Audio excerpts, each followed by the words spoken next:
Hello, welcome to Visionarics, our podcast where you can have real and simple conversations with us about various tools and technologies. I'm AWS and I'm Azure. In this podcast, we dive into exciting discussions about simple and deep technical topics in the world of DevOps and cloud. I'm Google Cloud. You can find the full transcript of this episode on our website visionarics.tech to follow along with us. Stay tuned and enjoy the adventures in the world of technology.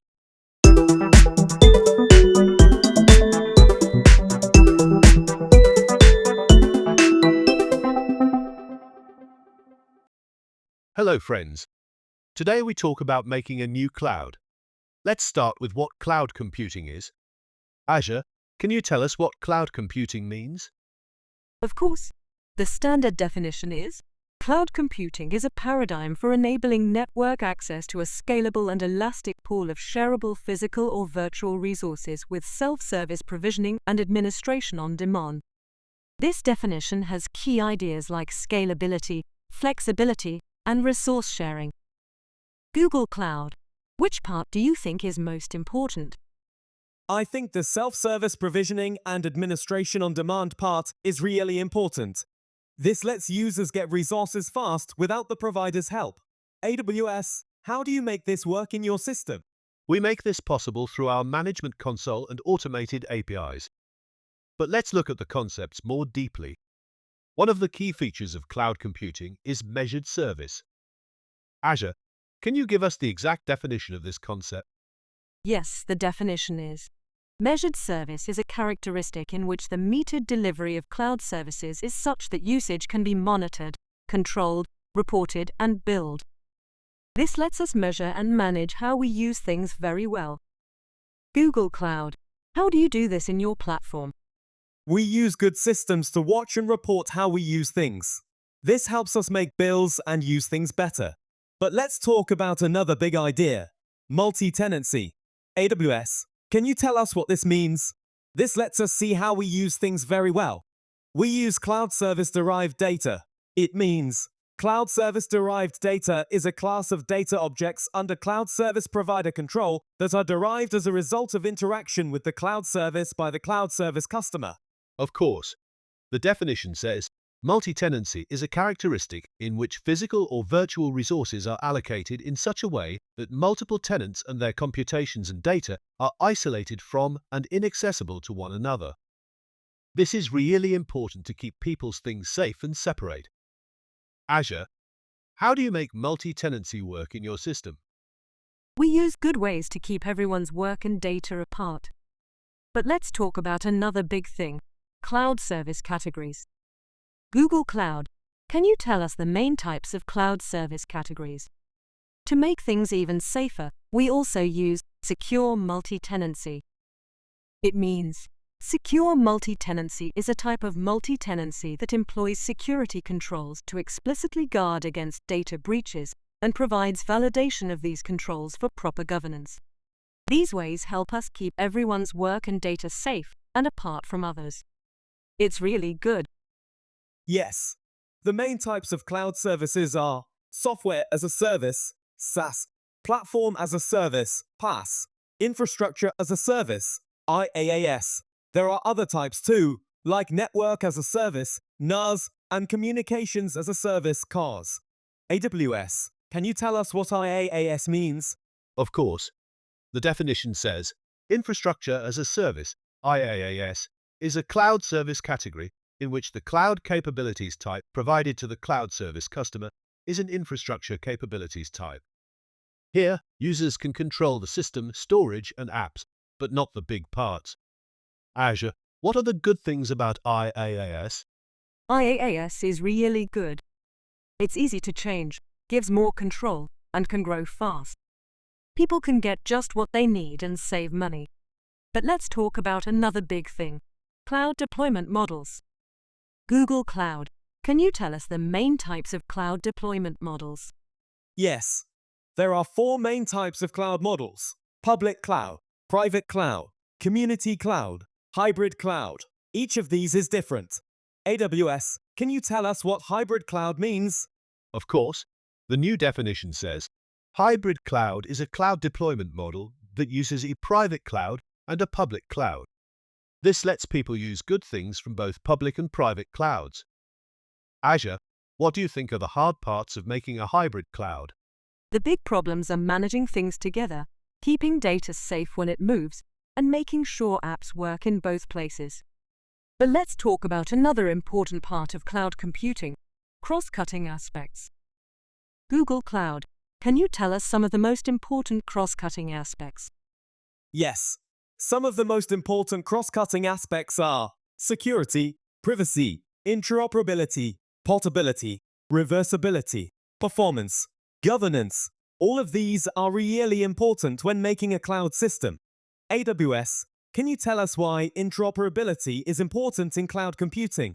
Of course, interoperability, which means systems working together, is really important in cloud computing. The definition says, cloud interoperability is the ability of a cloud service customer's system to interact with a cloud service, or the ability for one cloud service to interact with other cloud services by exchanging information according to a prescribed method to obtain predictable results. This lets people use many cloud services and move their data and apps between different systems. Azure, how do you make interoperability work in your platform? We use open standards and public APIs to make sure our services can talk to other systems. We also have tools to move data and apps between different platforms. But let's talk about another big idea: cloud data. Google Cloud, can you tell us the main types of data in the cloud? Yes. The main types of data in the cloud are cloud service customer data, cloud service provider data, cloud service derived data, account data. Each of these types of data needs special care. AWS, can you tell us what cloud service customer data means? Of course. The definition says, cloud service customer data is a class of data objects under the control, by legal or other reasons, of the cloud service customer that were input to the cloud service or resulted from exercising the capabilities of the cloud service by or on behalf of the cloud service customer via the published interface of the cloud service. This is the data that people put in the cloud or get from using cloud services. Azure, what do you think are the big problems in keeping cloud service customer data safe? The big problems are keeping data safe and private, following data rules in different places, and giving people tools to control their data. Also, making sure data can move between services and be got back if needed. But let's talk about another big thing: virtualization. Google Cloud, can you tell us what virtualization is and why it's important in cloud computing? Of course. Virtualization is a really important thing in cloud computing. The definition says, virtual is not physically existing as such, but made by software to appear to do so. In the cloud, we use virtualization to make fake versions of real things like servers, storage, and networks. This helps us use things better and do cool stuff like multi-tenancy and quick changes. AWS, what virtualization tricks do you use in your system? We use many virtualization methods like 1. Virtual machines, VMs. The definition says, virtual machine, VM, is an isolated execution environment for running software that uses virtualized physical resources. 2. Containers. The definition says, container is an isolated execution environment for running software that uses a virtualized operating system kernel. 3. Hypervisors. The definition says, hypervisor is software that virtualizes physical resources and allows for running virtual machines. Each of these ways has good things about it. Azure, what do you think are the good things about using containers instead of old VMs? Containers are really better than old VMs. They have good things like 1. Less overhead. Containers use the host system's kernel. They don't need a separate operating system, so they use fewer resources. 2. Easy to move. We can move containers easily between different systems. 3. Start faster. Containers can start in seconds. VMs can take minutes to start. 4. More dense. We can run more containers on one real server. But let's talk about another big thing: cloud service agreement. Google Cloud, Can you tell us the main parts of a cloud service agreement? Yes. A cloud service agreement, CSA, usually has these main parts. 1. Cloud Service Level Agreement, Cloud SLA. The definition says, Cloud Service Level Agreement, Cloud SLA, is part of the cloud service agreement that includes cloud service level objectives and cloud service qualitative objectives for the covered cloud services. 2. Cloud Service Level Objectives, Cloud SLOs. The definition says, Cloud Service Level Objective, Cloud SLO, is commitment a cloud service provider makes for a specific quantitative characteristic of a cloud service, where the value follows the interval scale or ratio scale. 3. Cloud Service Qualitative Objectives, Cloud SQOs. According to the definition, Cloud Service Qualitative Objective, Cloud SQO, is commitment a cloud service provider makes for a specific qualitative characteristic of a cloud service, where the value follows the nominal scale or ordinal scale. These parts help say what the cloud provider must do and what the customer can expect. AWS, why do you think having a good cloud SLA is important? A good and full cloud SLA is important for some reasons. 1. Clear rules. It lets customers know what kind of service they can get. 2. Trust. It shows the provider will give good service. 3. Managing expectations. It helps prevent misunderstandings and possible disagreements. 4. Being responsible. It gives a way to check how well the provider is doing. 5. Making things right. It usually has rules for paying back if the SLA is not met. How do you make sure you follow your SLAs? We use many ways to make sure we follow our SLAs. 1. Continuous monitoring.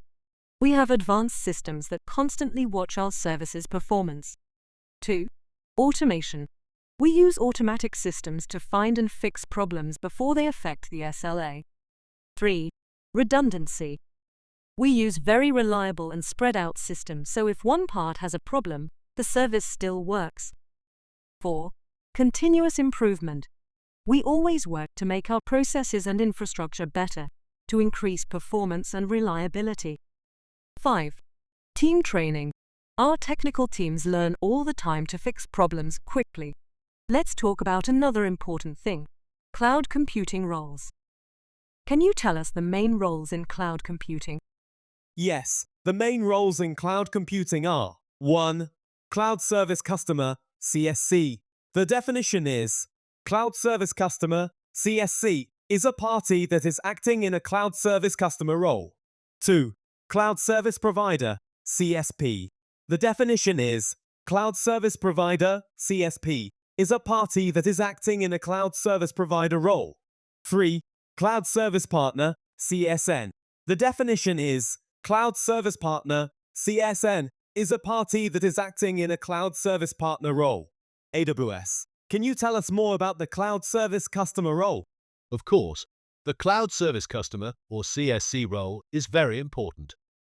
The definition is, Cloud Service Customer role, CSC role, is a set of activities for the purpose of using cloud services.